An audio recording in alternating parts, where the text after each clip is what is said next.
datang di Kampus Pejuang Pendidik, Pendidik Pejuang. Universitas Veteran Bangun Nusantara merupakan institusi pendidikan tinggi yang memiliki motivasi untuk mencetak lulusan yang mandiri, unggul, profesional, berkarakter, dan memiliki nilai-nilai kejuangan.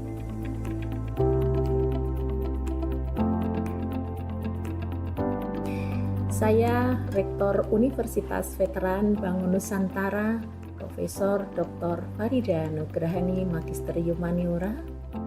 Misi Universitas Veteran Bangun Nusantara adalah terwujudnya universitas yang unggul, berkarakter, mandiri, dan memiliki nilai-nilai kejuangan.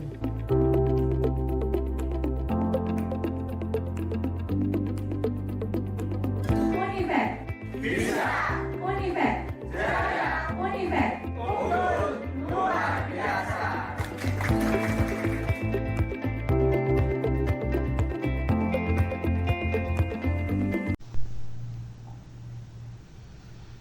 Assalamualaikum warahmatullahi wabarakatuh. Salam sejahtera bagi kita semua.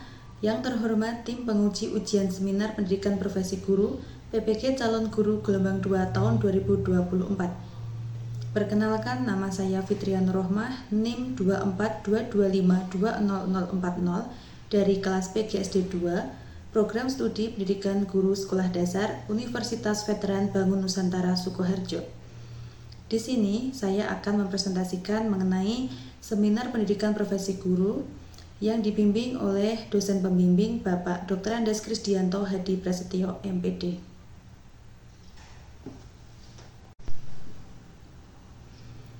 Pada kesempatan kali ini, saya akan membahas 6 pokok pembahasan. Yang pertama yaitu identifikasi diri, yang kedua pengalaman belajar, yang ketiga pembelajaran bermakna, yang keempat desain inovasi pembelajaran, yang kelima refleksi pengalaman belajar selama PPG, yang keenam rencana tindak lanjut. Pokok pembahasan yang pertama yaitu identifikasi diri, mengenai visi pribadi untuk pendidikan di Indonesia. Visi untuk pendidikan di Indonesia saya adalah mewujudkan pendidikan yang berkualitas, inovatif, kreatif, dan mengembangkan potensi peserta didik secara optimal. Hal ini dikarenakan saya ingin memastikan setiap peserta didik itu berkembang sesuai dengan bakat dan kemampuannya secara maksimal. Visi pribadi untuk sebagai calon guru. Visi saya adalah menjadi pendidik yang memiliki sikap profesional terhadap pendidikan, berdedikasi untuk menginspirasi, menciptakan pembelajaran yang menyenangkan dan bermakna dengan mengikuti perkembangan ilmu pengetahuan dan teknologi. Hal yang dilakukan untuk mencapai visi. Yang pertama, menciptakan lingkungan belajar yang inklusif dan positif di mana peserta didik merasa dihargai dan termotivasi serta memberikan dukungan emosional dan keterlibatan aktif. Yang kedua, meningkatkan profesionalisme guru dan kualitas pelayanan pendidikan dengan mengikuti pendidikan profesi guru dengan baik. Yang ketiga, merancang dan melaksanakan pembelajaran yang memperhatikan keragaman peserta didik dengan menggunakan model, metode, dan pendekatan pembelajaran yang berpusat pada peserta didik. Yang keempat, mengimplementasikan pemanfaatan teknologi yang mendukung pembelajaran dan strategi pembelajaran yang inovatif.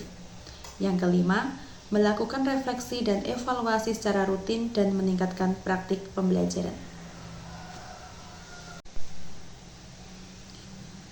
Baik, selanjutnya review pengalaman belajar yang didapatkan selama saya mengikuti kuliah pendidikan profesi guru.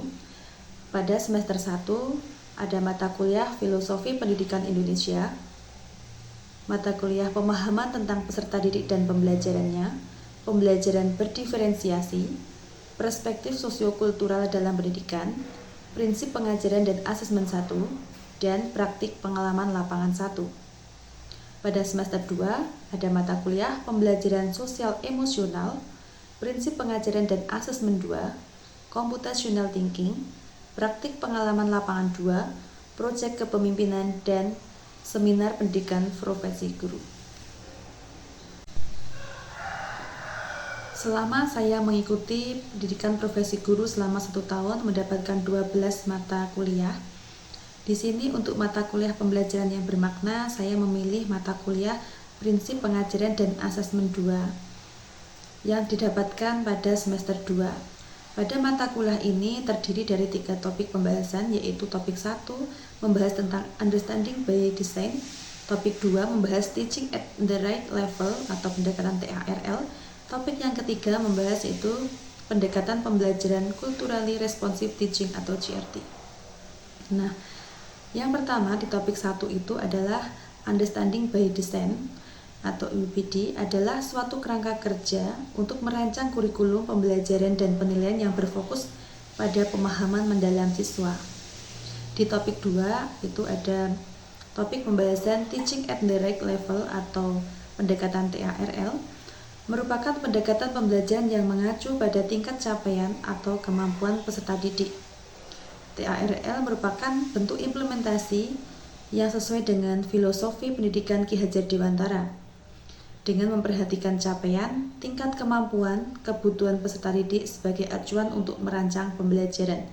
Maka kita melakukan segala upaya kita untuk berpusat pada peserta didik. Tujuan pengajaran dengan menggunakan pendekatan ini adalah penguatan kemampuan numerasi dan literasi peserta didik, serta pengetahuan pada mata pelajaran yang menjadi capaian pembelajaran. Komponen rancangan pembelajaran dan asesmen antara lain ada tujuan pembelajaran, asesmen, dan pada kegiatan pembelajaran. Topik yang ketiga yaitu pendekatan pembelajaran Culturally Responsive Teaching atau CRT, atau juga dikenal dengan istilah pengajaran responsif budaya, adalah model pendidikan teoritis dan praktik yang tidak hanya bertujuan meningkatkan prestasi peserta didik, tetapi juga membantu peserta didik untuk menerima dan memperkokoh identitas berbudayanya. Pembelajaran bermakna dari mata kuliah Prinsip Pengajaran dan Asesmen 2. Dalam 3 topik tersebut, saya memilih topik 2, yaitu pendekatan pembelajaran Teaching at the Right Level atau pendekatan TARL, yang merupakan pendekatan pembelajaran yang didasarkan pada kemampuan peserta didik, bukan pada tingkatan umur maupun kelasnya. Melalui pendekatan TARL, memungkinkan bagi guru untuk lebih fleksibel dalam menyesuaikan pembelajaran sesuai dengan kapasitas peserta didik. Tujuan dari pendekatan ini adalah membantu peserta didik mendalami pengetahuan dan mengembangkan kemampuannya yang peserta didik miliki. Pendekatan TARL akan mendorong keterlibatan aktif peserta didik dalam proses belajar karena sumber daya pengetahuan disesuaikan dengan kebutuhan dan pemahaman mereka, serta memungkinkan guru untuk memberikan bantuan yang disesuaikan untuk masing-masing peserta didik. Berikut adalah alasan saya memilih pendekatan pembelajaran TARL. Yang pertama yaitu pendekatan TARL menekankan pentingnya asesmen diagnostik untuk mengetahui tingkat kemampuan awal siswa yang merupakan fondasi utama dalam perencanaan pembelajaran yang responsif dan diferensiatif. Yang kedua, pendekatan TARL mencerminkan esensiasi pengajaran yang berpusat pada siswa, yaitu mengakomodasi keberagaman kemampuan dalam kelas dan memberikan kesempatan belajar yang setara bagi semua siswa. Desain inovasi pembelajaran. Desain inovasi yang telah diterapkan pada pembelajaran adalah dengan menyusun rancangan pembelajaran dan asesmen berupa modul perangkat pembelajaran, kemudian mengimplementasikan rancangan pembelajaran tersebut pada proses pembelajaran di kelas dengan menggunakan pendekatan Teaching at the Right Level untuk mengakomodir keragaman kemampuan peserta didik. Berikut adalah modul ajar atau perangkat pembelajaran yang telah disusun. Pada fase B, dengan tujuan pembelajaran, melalui tanya jawab, peserta didik dapat mendeskripsikan makna dari ekosistem dengan tepat. Melalui tanya jawab, peserta didik dapat menganalisis perbedaan individu, populasi, serta komunitas dengan tepat.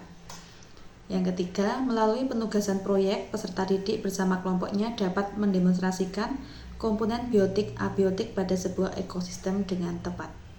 Pada fase B ini adalah kelas 3 dengan materi pembelajaran ekosistem mata pembelajaran IPAS. Dalam penyusunan perangkat pembelajaran ini, saya menggunakan sintak PJBL atau Project Based Learning. Dengan sintak yang pertama, menentukan pertanyaan mendasar, yang kedua, mendesain perencanaan proyek, yang ketiga, menyusun jadwal, yang keempat, memonitoring kemajuan proyek, yang kelima, menguji proses dan hasil kerja, yang keenam, evaluasi.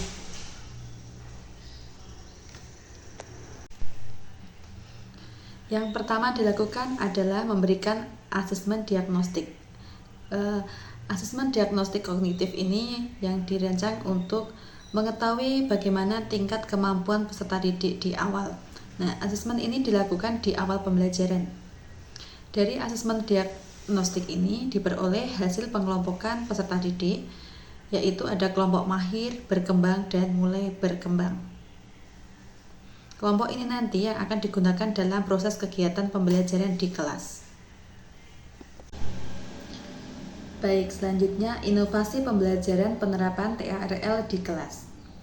Pada kegiatan pembelajaran di kelas itu, guru melaksanakan dengan 2 JP, yaitu 70 menit, terdiri dari kegiatan pembuka, itu 10 menit, kegiatan inti, 50 menit, dan kegiatan penutup 10 menit.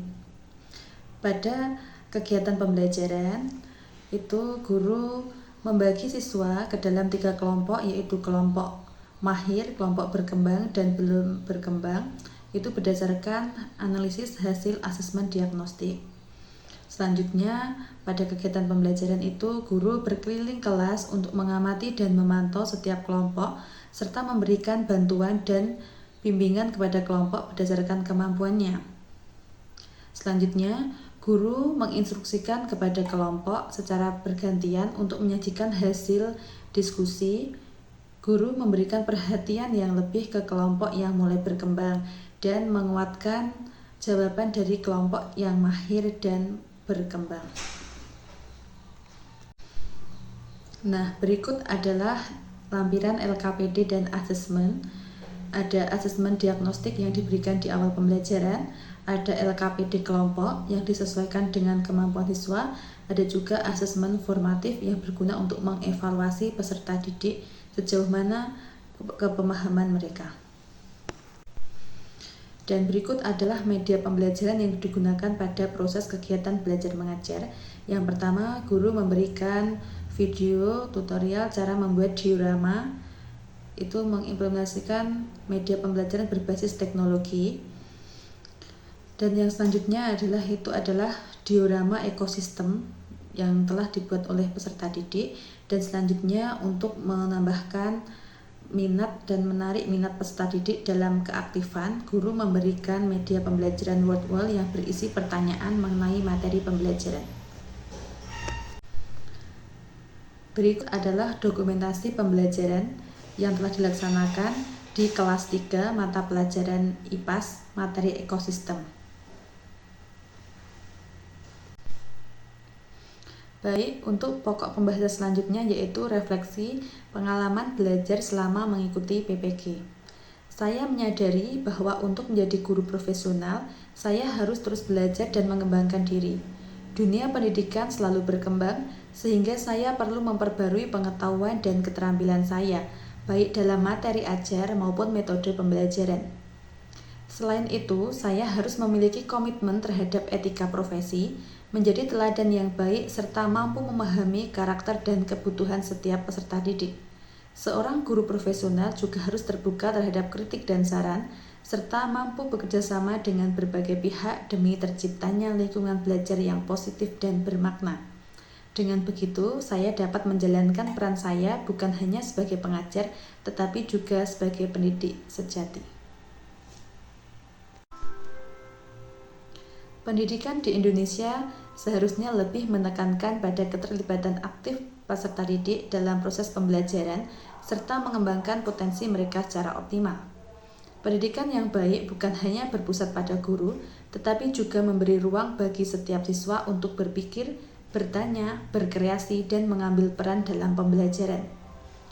Setiap peserta didik memiliki kemampuan dan gaya belajar yang berbeda, sehingga pendekatan pembelajaran pun harus bervariasi dan adaptif. Pendekatan Teaching at the Right Level atau TRL menjadi salah satu strategi yang relevan untuk mewujudkan hal tersebut. TARL membantu guru dalam mengidentifikasi kebutuhan siswa dan memberikan intervensi yang tepat sehingga proses belajar menjadi lebih efektif, inklusif, dan berdampak nyata terhadap perkembangan peserta didik. Rencana tindak lanjut. 3 hal penting yang akan saya lakukan ketika memulai karir sebagai guru adalah memahami karakteristik peserta didik, merancang pembelajaran yang disesuaikan dengan kemampuan peserta didik, dan membangun hubungan yang baik dengan siswa. Yang kedua, sebagai guru profesional, saya akan melakukan pengembangan diri, berkomitmen, dan selalu merefleksi diri. Sekian untuk presentasi saya mengenai seminar pendidikan profesi guru yang meliputi identifikasi diri, pengalaman belajar, pembelajaran bermakna, desain inovasi pembelajaran, refleksi pengalaman belajar selama PPG, dan rencana tindak lanjut. Mudah-mudahan apa yang saya sampaikan ini dapat bermanfaat bagi diri saya sendiri dan bermanfaat bagi orang lain. Sekian yang dapat saya sampaikan. Apabila ada kesalahan kata dalam menyampaikan, saya mohon maaf. Sekian dari saya. Wassalamualaikum warahmatullahi wabarakatuh.